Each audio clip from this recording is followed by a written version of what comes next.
Eggs might become a thing of the past behind the bar. Yes, egg whites create a silky fresh sour cocktail with a creamy foam. But what if you're a vegan, or allergic to eggs, or just don't like the smell of egg white? Today I'll show you how to make a direct substitute for egg white, without added sugar, so you can make the silkiest cocktails with plenty of foam and none of the egg. I'm calling it super foam, and we'll make it two ways, regular and flavored, because we can. And we'll make super foam versions of two classic sour cocktails, one with whiskey and one with gin. At the end, we'll talk about how you can prolong the shelf life of this foamer, so stick around till the bottom of the glass. Now, it's cocktail time.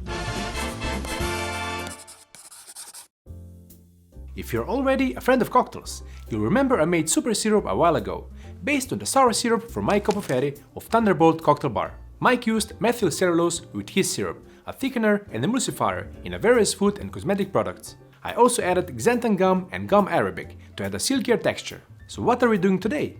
Listening to your request, of course. Many of you asked to make super syrup without it being a syrup, so you're not tied to using the exact amount of sweetness that you need of this foaming agent.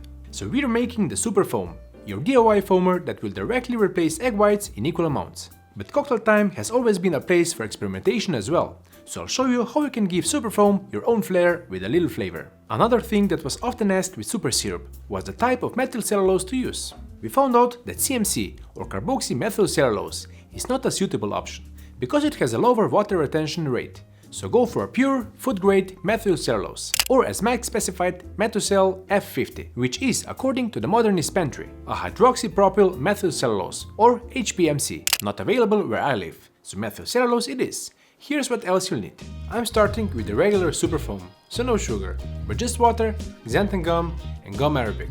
Both food grade as well, of course. We need 500 grams of water in total, but start by heating up just 160 grams of that, until it's gently simmering. Then I'll use my handy magnetic stirrer, which is linked in the comments, but using a whisk could work as well, it will just take more effort.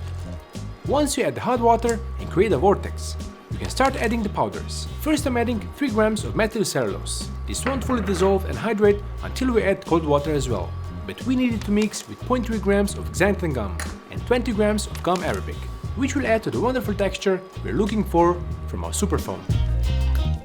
A bit smaller measuring cup would be ideal, but let's mix these for 5 minutes. Then grab 340 grams of cold water, preferably from the fridge, and pour it slowly into the spinning solution. Continue mixing for another 5 minutes until everything hydrates completely.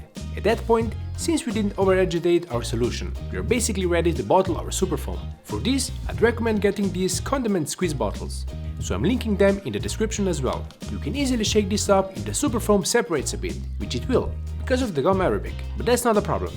You could make a methylcellulose solution without the gum arabic to avoid separation, but adding it together with xanthan gum provides a silkier texture, similar to egg whites, which is why I use them. But just shaking this up is still a lot quicker than dealing with eggs. Another thing you can't really do with egg white is infuse flavor right into your foamer. We'll do that by hydrating methylcellulose with something other than just water. Think of raspberry water, like we made it in the Club Clover episode, for instant Clover Club cocktails. Or a frothy tropical cocktail you could make if you swap water with pineapple tea, which we made in the powdered milk punch episode. Today we're using lemongrass tea. Let's make it now. Then try 2 variety cocktails with both of our super foams. Here we're starting with 600 grams of water and 6 grams of lemongrass tea in total. And same as before, 3 grams of methylcellulose, 0.3 grams of xanthan gum, and 20 grams of gum arabic. We'll make the tea to replace the water in the previous recipe, but we need part of that to be cold. So I'm first boiling for 100 grams of water, to which I'll add 4 grams of lemongrass tea. Let this infuse for 5 minutes for the pleasant citrusy and lemon mint flavors to develop. Then let's strain out exactly the amount we need, 340 grams of the tea, which will wait for it to cool down a bit before placing in the fridge. Only once we have this part nice and cold are we moving on to the hot component, but this time using 200 grams of water and 2 grams of lemongrass tea. I know I could make one large pot of tea, but then I'd have to reheat this part once the first part cooled down. And some teas change a bit in flavor when you reheat them. After 5 minutes of sipping, we strain the tea, this time exactly 160 grams. And from now on, the process is basically the same as before, so let's speed it up a bit. The only difference is that our liquid component will give us a flavorful foamer that we can use for interesting twists on sour cocktails. Once everything is nicely mixed and fully dissolved, I'll bottle it, add a label to make sure I can tell them apart, and that's it. The lemongrass super foam is ready. This recipe yields about 500 ml, but if you'd like to make bigger or smaller batches, you can find the super foam calculator under foamers in the cocktail calculators on kevincos.com. Super foam will last about a week in the fridge, so I usually just place some in the freezer and take it out before I need the super foam again. Another way to prolong the shelf life would be to add a preservative, 0.5 gram of sodium benzoate for the amounts we used today. We'll talk more about using this preservative and its possible dangers when we reach the bottom of the glass. Now, let's make the super whiskey sour. Both of these are of course shaken cocktails, and we'll actually do a reverse dry shake, as I do with the super syrup as well. But ingredients first, starting with 2 ounces or 60 ml of our bourbon. I'm using 4 Roses small batch, but go with your favorite one. Next, 3/4 of an ounce or 22.5 ml of lemon super juice. I'll link the episode on super juice as well. Follow that with an equal amount, 3/4 of an ounce or 22.5 ml of simple syrup. Then the super foam. Like mentioned, give the bottle a quick shake to make sure everything is in solution. Then just like I would with egg white, I'm adding 3/4 of an ounce or 22.5 ml of the foaming agent. And as we always do with our cocktails, 2 drops of saline solution to enhance all the flavors with salt.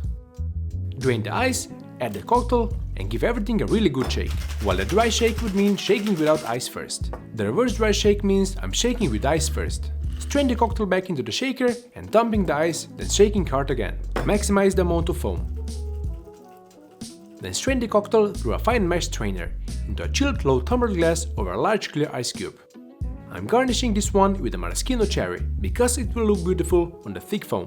Before I give it a try, I'm moving on to cocktail number 2, the white lemongrass lady. The preparation is similar to before, but this twist on a gin daisy cocktail calls for 1.5 ounce or 45 ml of gin. I'm using the Beefeater, the workhorse of London dry gins, and 3/4 of an ounce or 22.5 ml of orange liqueur. I think it's safe to say Cointreau is the most popular option.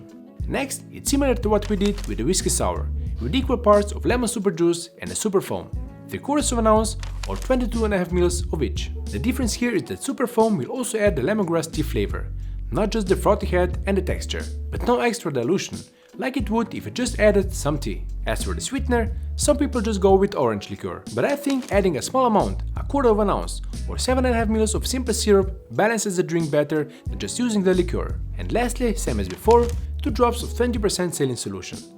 The shaking is also the same with the reverse dry shake, but the presentation will be different.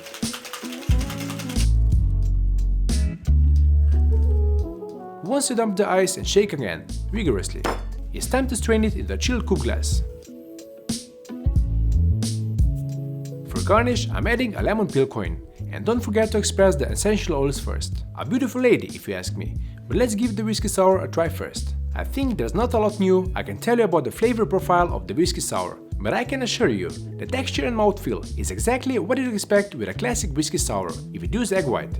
Can't give it higher praise than that. As for the white lemongrass lady, the foam isn't that thick, and it's dissipating faster than with the whiskey sour. I'm guessing this is a gin-related issue. Some piscos act the same way. As for the cocktail, you'll still get a velvety cocktail, full of citrusy goodness. That is, in my opinion, even better than the original.